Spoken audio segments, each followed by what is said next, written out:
I welcome you to my channel. Subscribe and listen to my new stories every day. The evening air was crisp, with the scent of winter teasing the edges of autumn. The central square of the city was bustling, alive with the chatter of people and the hum of street musicians playing lively tunes. I had decided to take a leisurely stroll to clear my mind from the day's work. My wife, Eliza, had left earlier in the morning, suitcase in tow, for what was supposedly a 3-day business conference in another city. I missed her already, but the space gave me time to unwind. As I meandered through the square, a peculiar sight caught my eye. A small crowd gathered near the grand fountain, illuminated by the soft glow of street lamps.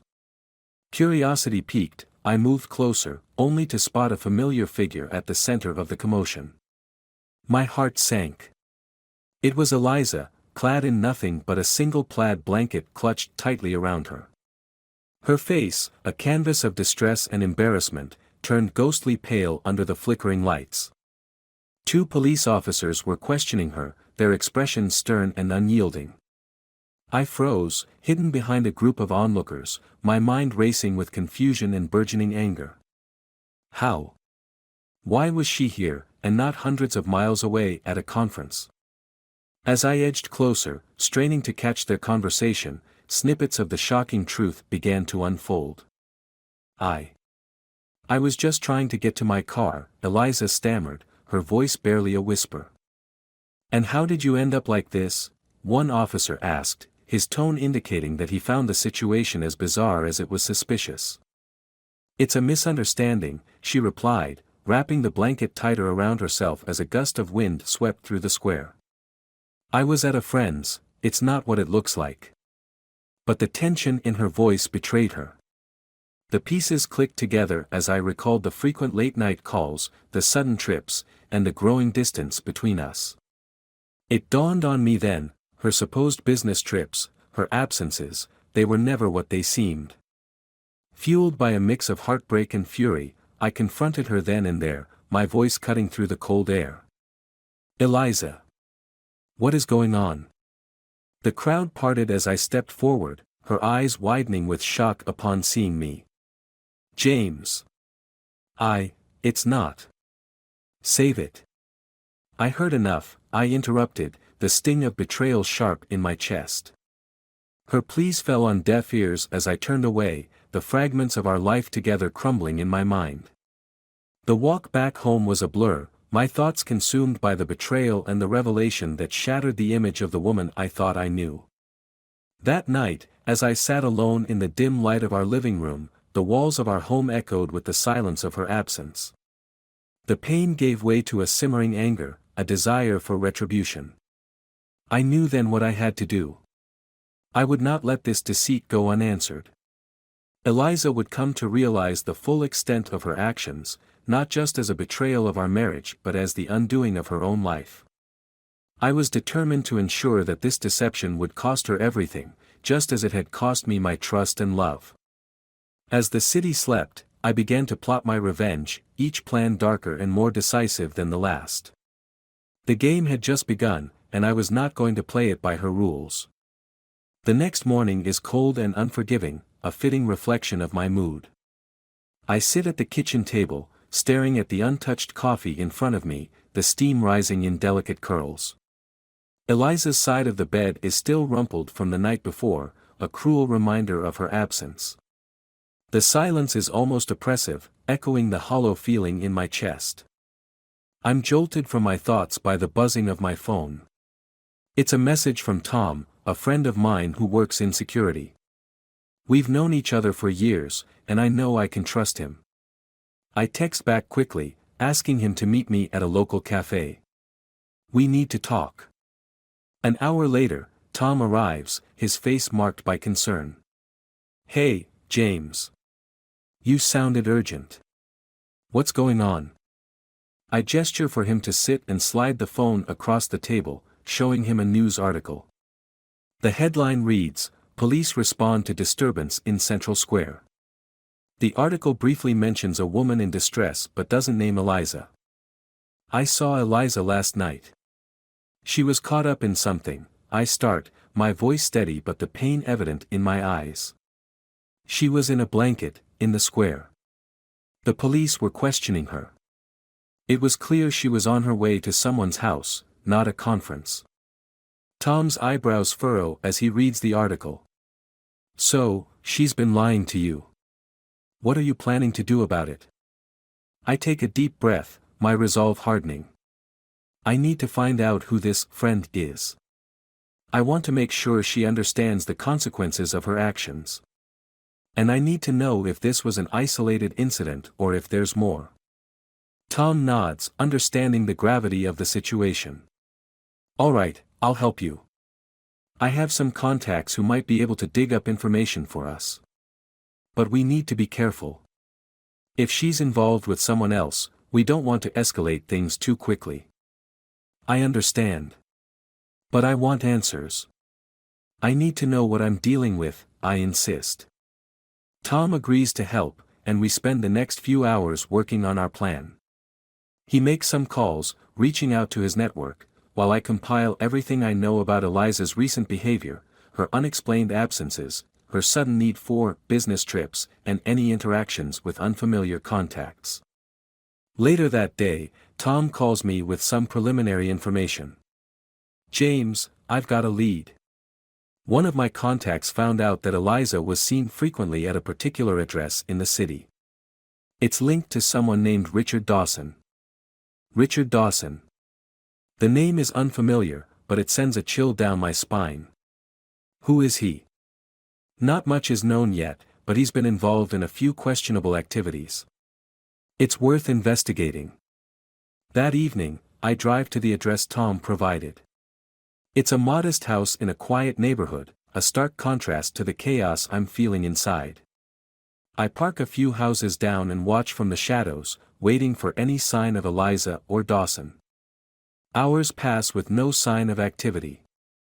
My patience is wearing thin when I finally spot a figure approaching the house. It's a woman, but not Eliza. She enters the house, leaving me in the dark about her identity. Frustration simmers within me as I realize I've hit a dead end, for now. I need more concrete evidence. I decide to dig deeper into Richard Dawson's background, hoping to find connections that might reveal more about Eliza's affair. The next day, I'm back at Tom's place, poring over information. Tom looks up from his laptop, his face grim. James, I've found something troubling. Dawson has a history of manipulating people, especially in personal relationships. If Eliza's involved with him, she might be in more trouble than we thought. I need to confront her, I say, determination in my voice. But not yet. I want to gather enough evidence to ensure she can't deny it or twist the story. Tom agrees, and we spend the rest of the day working on a strategy. I'm aware that this path I'm on is fraught with danger and potential heartbreak, but I'm committed to seeing it through. Eliza will face the consequences of her actions, and I'll make sure that justice is served, no matter what it takes. As night falls, I'm left alone with my thoughts, the weight of my decision pressing heavily on me. The intrigue of this unfolding drama keeps me awake, a reminder of the storm brewing just beneath the surface. The morning light creeps through the blinds, casting stripes of sunshine across the living room. I'm up early, my mind racing with plans and potential confrontations. Today, I'm determined to get to the bottom of Eliza's affair and find out more about Richard Dawson. After a quick breakfast, I head to Tom's place. He's already there, ready with new information. James, I've managed to dig up more on Dawson, he says, sliding a folder across the table. He's not just some random guy. He's been linked to several high-profile cases of fraud and emotional manipulation. I skim through the documents, each revelation more damning than the last. Dawson's name is associated with financial schemes and a pattern of toxic relationships.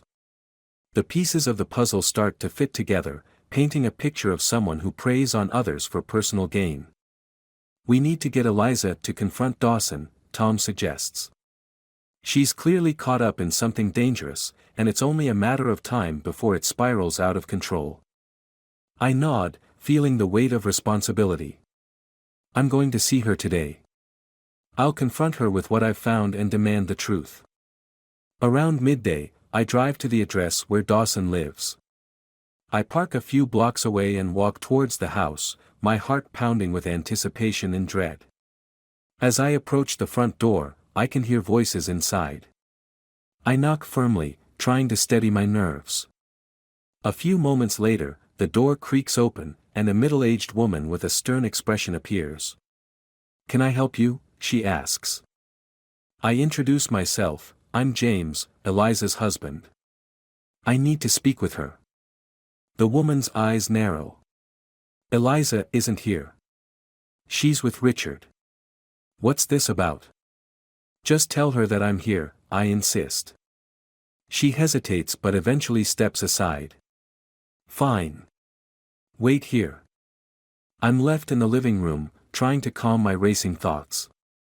The room is filled with upscale furniture and expensive decor, a stark contrast to the turmoil I'm feeling.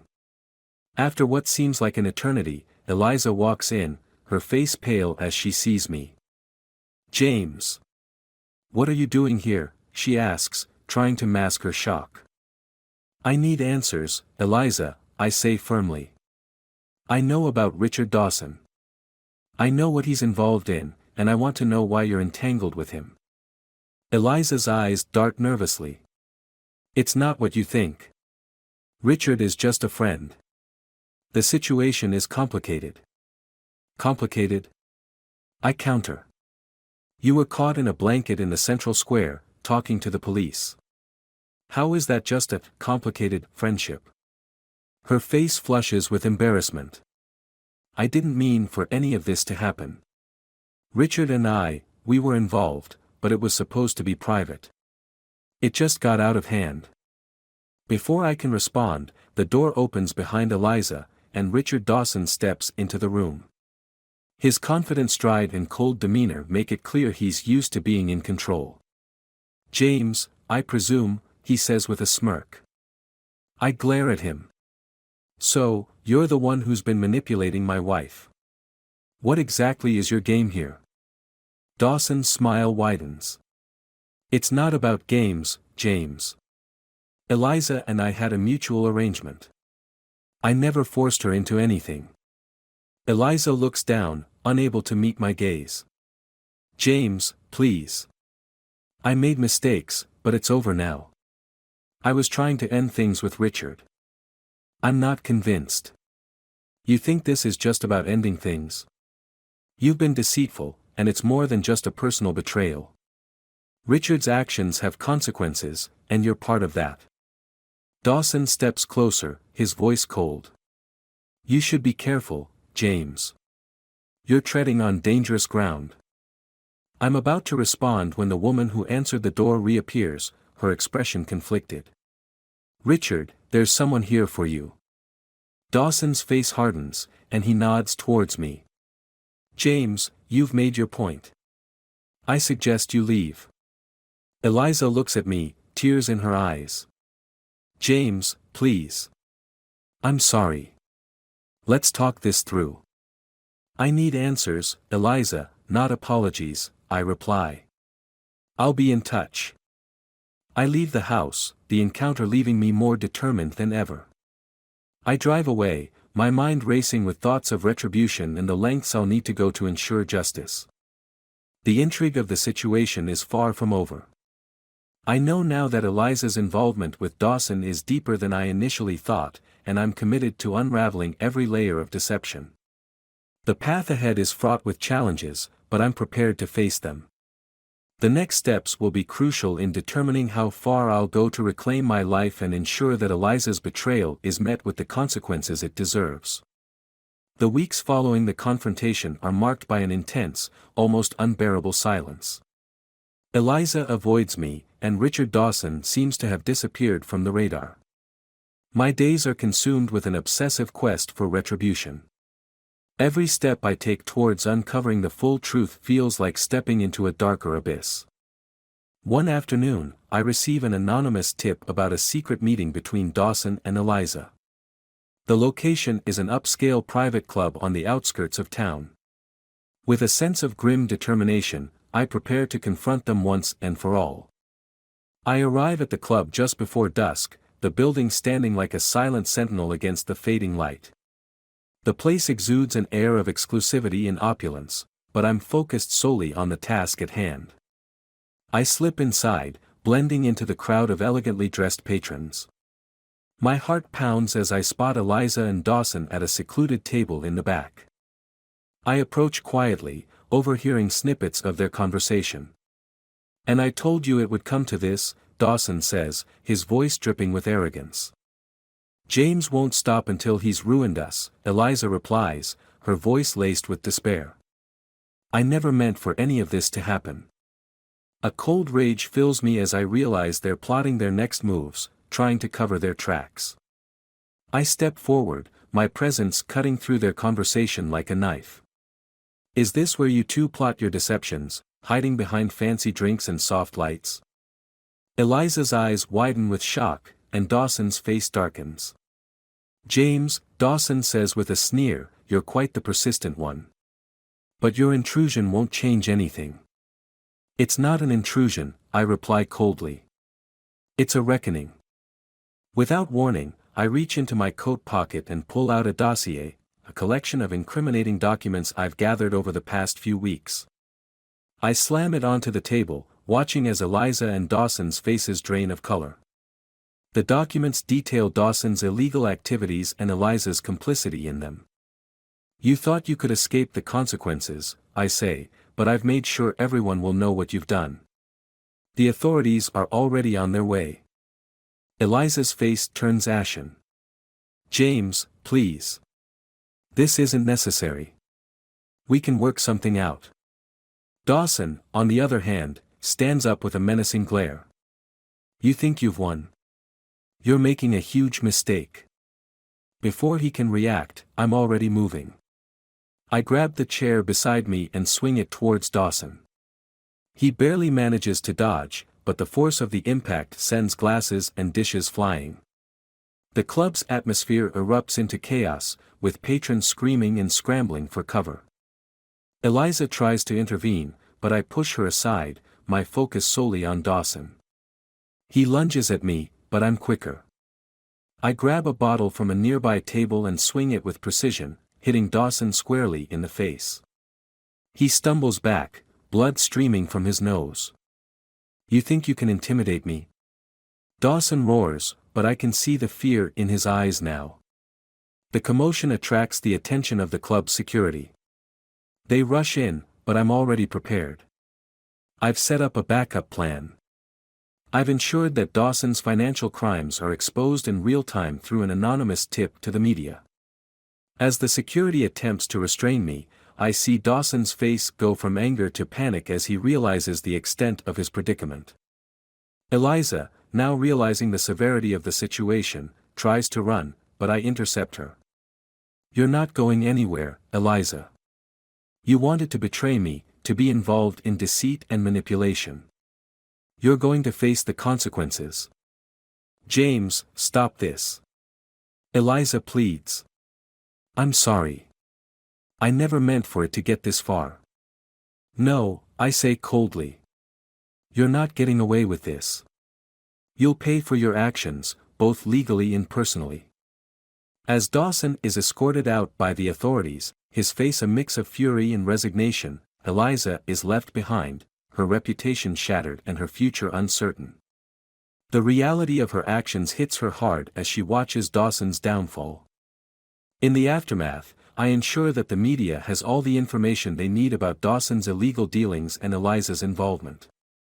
The fallout is swift and severe, Dawson's criminal empire collapses, and Eliza is left grappling with the consequences of her choices. She disappears from the public eye, her once prominent status reduced to a whisper of scandal. As I walk away from the scene, I feel a hollow victory.